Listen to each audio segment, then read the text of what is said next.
Welcome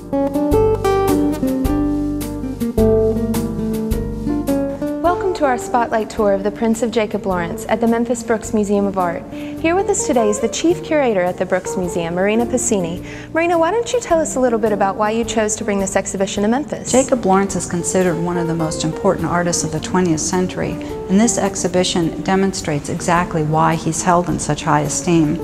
The 81 prints on view span 1963 to 2000 and demonstrate his wonderful abilities as a printmaker and an artist. His wonderful composition, his great use of color, and one of the most important things about him, that he's a consummate storyteller. Marina, why don't you tell us about your favorite piece in the exhibition? I can never come up with just one, but I think I could narrow it down to about 3.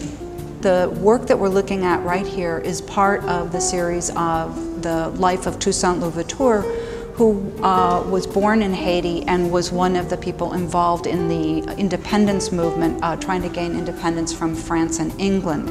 One of the things that you see with so much of Jacob Lawrance's work is his attention to color, pattern, and in the way that he puts his compositions together. The beautiful surface of his jacket with the braiding and just all of these decorative elements across the surface, and these beautiful 3 feathers across the top.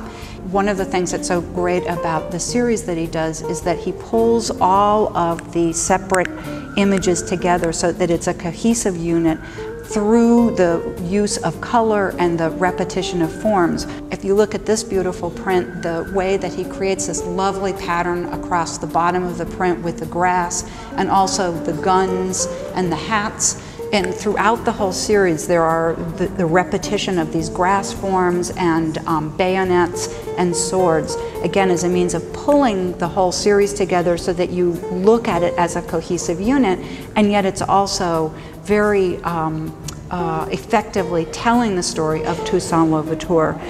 One thing that was very important to Jacob Lawrance was to depict important stories about African American history, and he specifically went to the library and did lots of research to find brave and heroic figures to tell the stories about.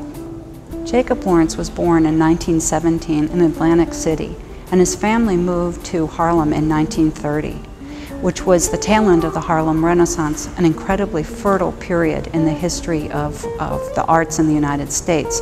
One of the things I love about his images is all of these windows that appear you can look inside to people's homes and see all of these activities happening. In this particular one, there's a woman carving a turkey and the cat is leaning up on the edge of the table sniffing. Those kind of endearing moments are all over the place in his images, and I think it's part of what makes his work so popular with people. Come with me, we'll look at another one. The last print I want to talk about is Play. It's an extraordinary image that through very simple means is able to convey the joyousness of childhood play. The composition is so simple with these 4 leaping, bounding children in colorful outfits, and I think it's one of the reasons it helps explain why it is that Jacob Lawrance is so beloved by people around the world, including the Obamas, who have selected Jacob Lawrence works to have on view at the White House right now. This exhibition comes to us from the estate of Jacob Lawrence, and the 81 prints on view will be here through September 6th. Thank you so much for walking us through that spotlight tour of the Jacob Lawrance exhibition here at the Brooks Museum. For more information on this show and all of our related programs, please visit brooksmuseum.org.